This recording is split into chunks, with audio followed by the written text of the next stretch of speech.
Hi, everyone, and welcome to this spotlight episode on a breed of dog that really needs renewed recognition, and that is the Dandie Dinmont Terrier. There is lots to explore about this breed, so let's go. Hi, everyone, and welcome to Val Talks Pets, the forum for pet parents and enthusiasts alike. Having been in the pet industry for more than 15 years now, I am going to share with you issues and questions that arise as I work with pet parents on a day-to-day basis. I am not a veterinarian, but I do have certifications in canine, feline, small animal, fish and herptile, and avian health and nutrition from the University of California, Davis Extension. When I was a kid, I had a book that had all kinds of dog breeds in it with brief explanations about the breeds. I read that book over and over, and I became familiar with breeds of dogs that in today's world of designer dogs and crossbreeds and mixed breeds pretending to be actual breeds have become less and less known. One of these breeds is the Dandie Dinmont Terrier. I've always known about this breed, but I did not know that their existence was becoming in peril. On June 7th of this year, the Toronto Star covered an event that took place on June 6th, 2026, at Harbour Square Park in Toronto. The event was part of a global effort called World Dandie Dinmont Terrier Day, established to raise awareness about the Dandie and the dwindling numbers that has had the UK Royal Kennel Club classify the Dandie as vulnerable. Before we get more into the concerns over Dandie populations, let's have a look at the breed and its history. The Dandie Dinmont Terrier is a Scottish breed and, according to the CKC, was the first terrier to have a name and the only breed of dog whose name comes from literature. As the CKC points out, a direct line of these dogs descended to both the aristocracy. Henry III, Duke of Buccleuch, commissioned Gainsborough to paint his Dandie in 1770, and the farmers in the Teviotdale Hills. Here, Sir Walter Scott chanced upon them and, charmed by their uniqueness, made them famous in his 1815 novel Guy Mannering. His character, Dandie Dinmont, a farmer, kept the immortal 6: Auld Pepper, Auld Mustard, Young Pepper, Young Mustard, Little Pepper, and Little Mustard. Mustard and pepper are the two colors of the Dandie Dinmont Terrier. As the book became popular, the breed became famous as Dandie Dinmont Terriers. As with most ancient dog breeds, the ultimate origin remains unknown. The dogs did originate from dogs being used in the Anglo-Scottish border country and used for hunting badgers and otters. There is thought that the dogs were a cross between Scottish Terriers and Skye Terriers. It is also speculated that some interbreeding in the mid-1800s may have introduced Dachshund blood. But, and this is interesting, every living Dandie Dinmont today can trace the male bloodline to Old Ginger, who was born June 4th, 1842. Old Ginger is the foundational patriarch of the Dandie, who was bred at the Haining Estate in Selkirk, Scotland. Old Ginger was born to a dog named Old Pepper and a mother named Vixen. Old Ginger was a mustard-colored terrier. He was eventually acquired by Eaglesfield Bradshaw Smith and used as a primary stud, solidifying the breed's distinct look. To honor his legacy, a bronze statue of Old Ginger, crafted by the Queen's sculptor for Scotland, Alexander Sandy Stoddard, was unveiled at the Haining in 2017. So, what does a Dandie Dinmont look like? Dandies have short legs and an elongated body. You can see how the speculation about dachshund blood came about.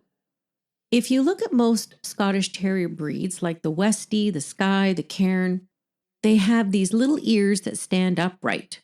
Not the Dandie. The Dandie has long ears that hang down the side of their face. And to make them even cuter, they have a tuft or top knot of hair on the top of their head. They are considered a small breed dog with height at the withers being 8 to 11 inches, and they can weigh anywhere from 18 to 24 pounds. They, like all the other Scottish breeds, are hardy. However, their elongated body could possibly create some issues with stair climbing. Their coat has two color ranges, pepper and mustard. Pepper means their color ranges from dark bluish black to a very light silvery gray. Mustard color can vary from reddish brown to fawn. Their coat can reach a depth of 2 inches. Like many of the rough-coated Scottish breeds, Dandies can benefit from a grooming technique called hand stripping. The breed has a weather-resistant wire top coat, so hand stripping, where the dead hair is plucked from the follicle rather than cutting it, can maintain this signature coat. In terms of temperament, the Dandie does exhibit traits of terriers in general. They are, however, considered the most docile of the terrier breeds. They can be good with cats if trained, but it isn't recommended to leave them to their own devices with small animals. They are good companions and are fine with older children and can even be a good guard dog. But like most terriers, they can dig holes. The Dandie has been estimated to have a life expectancy of about almost 13 years. That's pretty good. In terms of some of the concerns health-wise, their elongated body can cause back problems, and sometimes their back discs can slip, causing spinal disc herniation. Wikipedia also points out that an American study found a higher risk for extrahepatic congenital portosystemic shunts, with 1.6% of Dandie Dinmont Terriers having the condition compared to 0.18% overall and 0.05% for mixed breeds. And apparently, the Dandie also has a slightly higher cancer risk. Let's now have a look at the designation of the Dandie being classified as vulnerable. By definition, being vulnerable means that the breed's population has dropped to critical levels and the breed is at risk of extinction. Mike Macbeth, the president of the Dandie Dinmont Terrier Club of Canada, explained in the Toronto Star article that Dandies were popular in the UK for centuries, but during the First and Second World Wars, Macbeth said, the British government told dog breeders to cull them. Macbeth said there was no food for people, so forget feeding dogs, adding the breed numbers have never really recovered. This is so sad, and I'm sure many breeds faced the same situation. Unfortunately, the Dandie hasn't seemed to recover, as Macbeth pointed out. Macbeth also stated in the Toronto Star article that only about 250 Dandie Dinmont puppies are born around the world each year.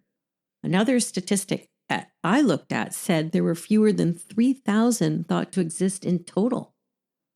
This is so sad, and it really makes you wonder if more historical breeds are going to go the same way, because the decline has been attributed to not only the war issues, but also competition from modern designer breeds.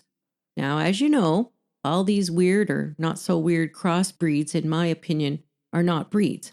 They are what they are, crosses. There's no such thing as a Maltipoo, for example. It is a Maltese Poodle cross, period.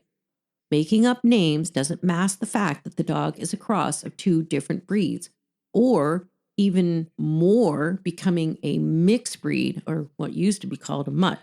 I don't like that word much either, but mixed breed is more definitive. The other reason for Dandies being less popular was due to the original skill they were bred for becoming obsolete. Hunting with dogs for vermin kind of went by the wayside. Other terriers like the Westie were able to transition from field sports to companion. For some reason, the Dandie didn't quite make that transition. That is such a shame. Today, clubs like the Dandie Dinmont Terrier of Canada, Dandie Dinmont Terrier Club of America, the Dandie Dinmont Terrier Club based in the UK, Caledonian Dandie Dinmont Terrier Club based in Scotland, and the Working Dandie Dinmont Terrier Club are all working and focused to save the Dandie. Their efforts include public awareness campaigns, careful genetic preservation, and rescue operations. And outside of formal breed clubs, independent charities like the Dandie Dinmont Terrier Rescue League work to rehabilitate and rehome dandies that have been caught in neglectful situations like puppy mills. So let's give some love to the Dandie Dinmont Terrier, a breed that is hanging by a paw and needs support. The Dandie is a great dog for those who love the terrier personality with a bit of restraint.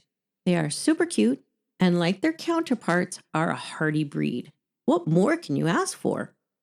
For information about available pups or just to get more information, contact any of the breed clubs mentioned above. I'm sure they would love to hear from you. And by all means, do a little more research about this wonderful breed. It would be such a shame to have such a noble, historical breed leave this earth. We can't have that happen. Get the word out, because as I say, knowing is caring. Thank you for listening to Val Talks Pets. Please remember to follow and subscribe to ensure that you never miss an episode. To really help the show and make it easier for others to find, please rate and review each episode that you find interesting and helpful. And don't forget that you can also email me at val@valtalkspet.com with any topics that you would like me to address or with any questions you may have. Also, check out my website at valtalkspet.com for more information and cute pet pictures. Thanks for caring.